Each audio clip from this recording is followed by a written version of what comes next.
Hey everybody, good afternoon. We are joined by Tigers President of Baseball Operations, Scott Harris. If you have a question for Scott, just put a note in the chat and we will get to those. I'm going to go through and we'll give everybody permission to record, so just give me a second and then we'll get started.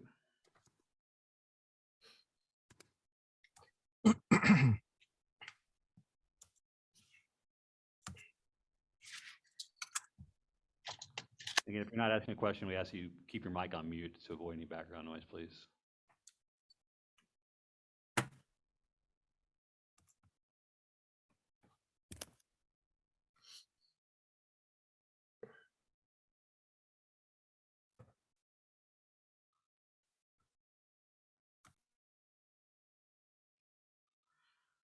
All right, we're ready to get started. We will go first to Evan Petzold from the Detroit Free Press. Hey, Scott, thanks for doing this. Hey, Evan, how are you? Good, good. Just kind of first and foremost, just why Rob? What was the process like, and what led you to him? Yeah, I mean, adding talent on and off the field is a main priority for us, as I outlined in my press conference. Today, we added a significant talent to our front office in Rob Metzler. Beyond his intellect and his creativity, one thing that stuck out to me was his references around the league. I called around to a lot of people he'd worked with. I called a lot of people that I trust in the game, and they all said the same thing. They said, one, he is an excellent teammate. He's always looking to empower his staff and to amplify their voices. Two, he is extremely competitive, always seeking that next edge to differentiate his department and his organization from the rest of the other 29 teams in the league. And then the last thing they said was, he is a guy who is as comfortable in the bowl as he is, diving into the weeds of the most sophisticated analytical processes. It was really important for me to find someone that was as fluent in, pure scouting as he or she was in pure analytics. Rob is that rare individual that can do both, and that was really important to me, and that's why I thought he was the perfect fit for us right now. How important is that blend going to be just for the organization as a whole, moving forward on the amateur scouting side and international, I guess, as well? One of the things that we talked about throughout the interview is how important all information streams are. We don't want to limit our creativity or our evaluations to just, pure analytics or just pure scouting. We want to seek makeup information. We want signability information. We want medical information. We want strength and conditioning information and movement screens. We want all of that information. I know Rob really values every piece of information that goes into a decision. I do as well, and we're going to organize our front office around that. Not just in scouting, but in other areas too. For sure. Thank you. Thanks, Evan. Go to Chris McCoskey from the Detroit News. Hey, Scott, thank you for doing this for us. Really appreciate it. Sure. I wanted to ask you about the kind of the trickle down as it relates to the international side first. Is Tom Moore still in place? Is it kind of can you share with us the structure as you see it? Sure. I wanted to bring Rob in because I knew that he could bring a fresh perspective. He has an innovative spirit when it comes to acquiring players at all levels. He has some really interesting ideas about what we can do internationally, but he's going to have to leverage the experience of guys like Tom Moore and Miguel Garcia.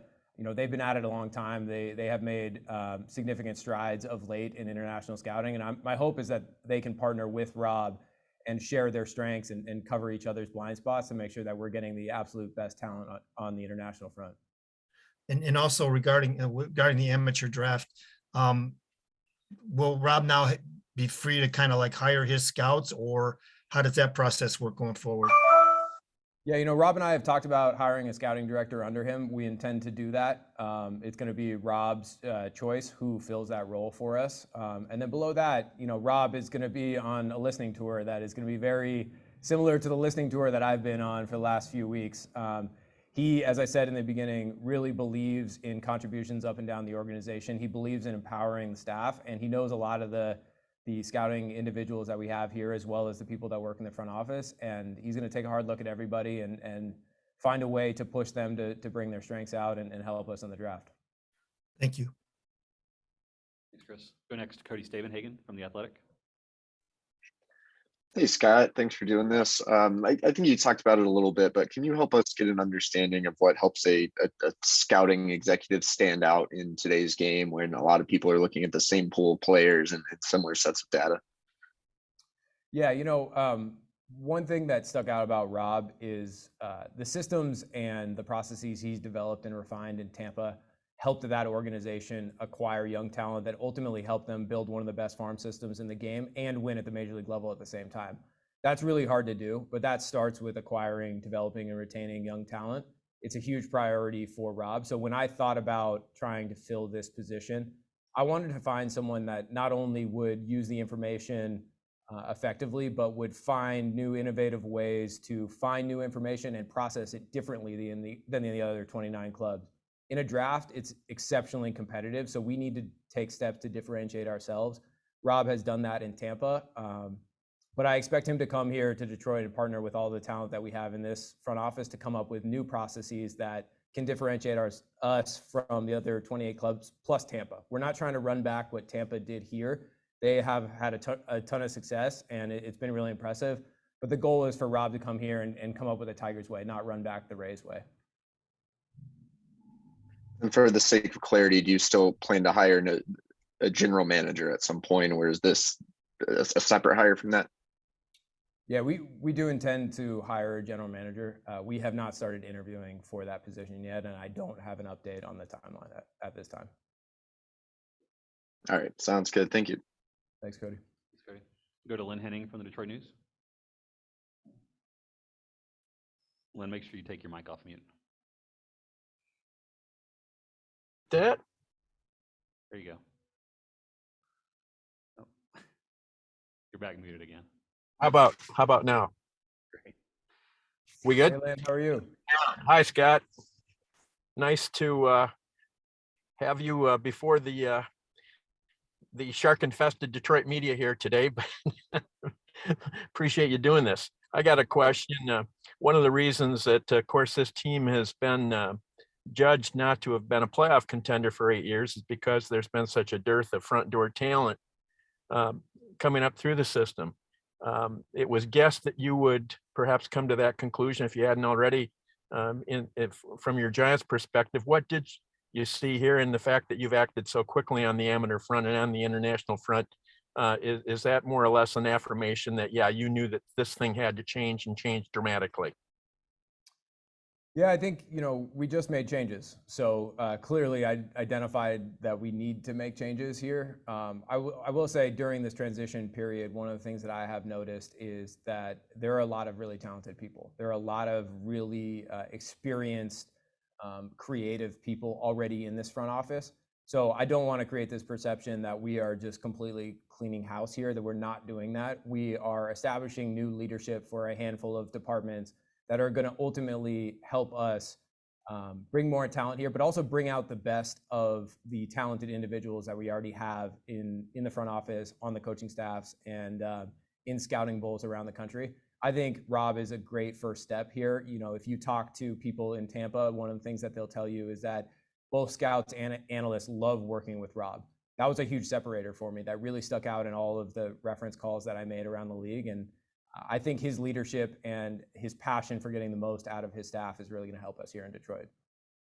A follow-up on the international market. It's known to be dirty. It's difficult. The international draft was thought to have been perhaps a remedy here, but that's going to be some years down the path now. How difficult is it for a team like Detroit to get down in the muck and mire, as it were, and be there? Because we know some teams have thrived even in the underbrush of this Latin American culture and market down there, which has been so problematic for Detroit.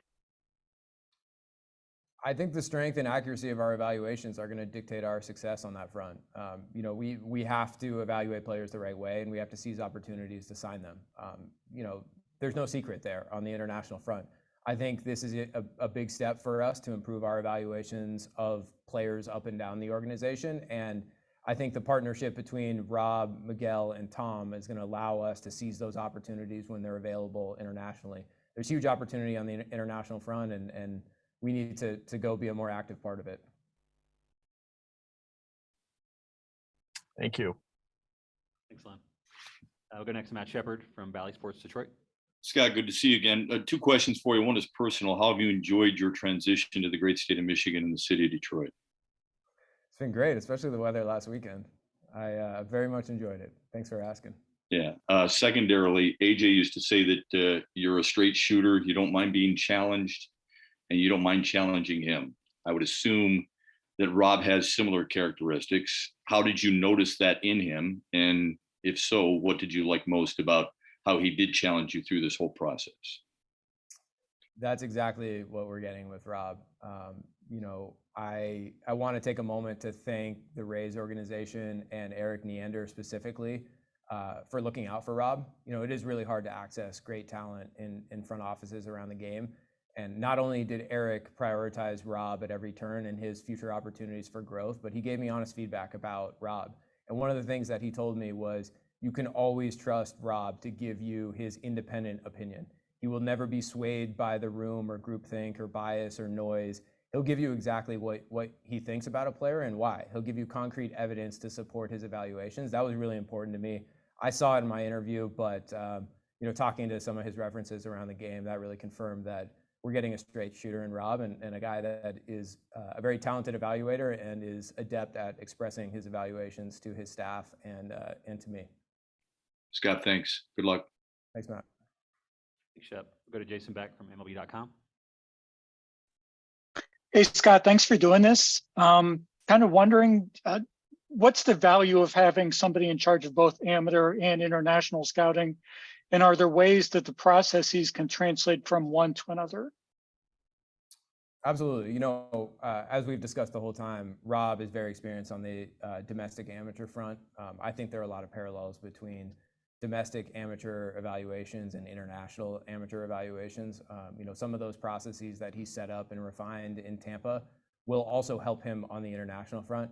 I think, putting both departments under the same umbrella with Rob leading it is going to allow those scouts to work together and allow us to identify the profiles that we can bring into the system and enhance through our player development group. Ryan Garco has done a great job of reestablishing the player development group in Detroit and forging some trust with the players.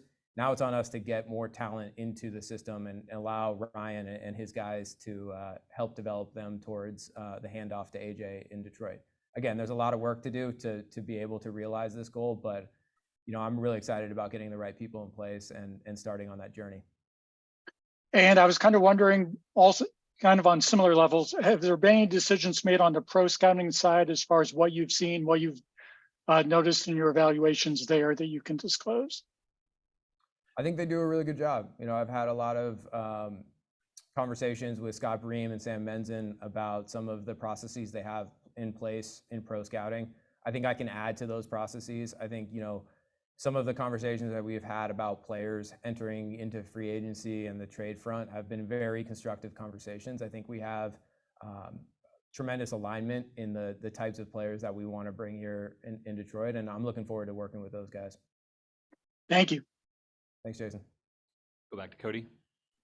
Hey, Scott, we also saw some turnover in the medical and strength and conditioning area yesterday. That was a big topic all year for this team. Do you have a vision for how things can get more cohesive in that department going forward? Yeah, I think on that front, there are two priorities for me. One is to keep our players as strong and healthy as possible through the grind of 6 months plus spring training. The second priority is we need to understand how our players are moving and how we can align those movement patterns with our hitting coaches and pitching coaches. If we have a medical and strength and conditioning department that has strong relationships with our pitching department and our hitting department, then all of a sudden we can work on movement patterns that are going to allow our guys to get a little bit more power out of their deliveries or make a little bit more contact or reshape their bat pass that allow them to perform a little bit better. I think that alignment can create a little bit more performance out of our players, and I'm looking forward to finding the leadership that can help us do that. Thanks, Cody. We'll go next to Jeff Seidel from the Detroit Free Press. Hey, thank you for doing this. Obviously, you're still doing some big picture things with departments and scouting and medical. When will you transition into really focusing in on the roster and plans for just this upcoming year? I think that started the minute after the press conference. I've Okay. been trying to work on a lot of parallel fronts here, or I guess parallel paths. So we've been hard at work at that. Haven't been sleeping a whole lot since I took this job, but there's a lot of work to be done here. I'm really excited about the progress we're making. I'm really excited about getting the right people in place, and I'm looking forward to talking to you guys and the fans at the GM meetings about some of our priorities for the offseason. But rest assured, we've been working on that too. Thank you. Jeff, go back to Lynn Henning.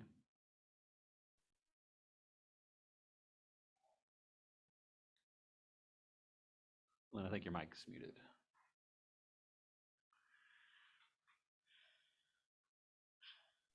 I'm sorry, I'm on the road here, as is obvious, and I'm not connecting very well. Scott, can you give us, in the month that you've been here, what might be your biggest surprise in terms of culture, or in terms of Detroit in this baseball community? I don't know if this qualifies as the biggest surprise, but the two things that have stuck out to me are one, that piece about there's a lot of great people here. There are a lot of really talented people who have had very successful careers. I think, organizing around a new direction with new leadership in these departments is going to bring the very best out of those people, and therefore bring the very best out of the Tigers and our players. The second thing that has stuck out to me is, man, the fans are passionate. I was walking down the street the other day and a car full of Tigers fans just stopped me and started interviewing me, and they were way tougher than these questions that I'm getting today. So no, it's been really fun to be here. As I said, we have a lot of work to do, but it's nice to feel the warmth and passion from the fans right out of the gate, and it really drives us to be even better this offseason. Any thoughts about downtown Detroit, about the suburbs, about the community in which you're going to be living here for a few years? I think first I got to get married. That's going to happen in a couple months, and then I'm sure Ellie's going to make all the decisions on that front. Gotcha. Thank you. Sure.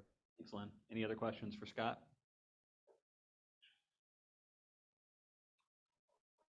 All right, I think that's all we have. Scott, thank you for the time this Thank afternoon. you. Thanks, everyone. Great to see Everyone else, everyone. thanks for joining us. We'll see you guys soon.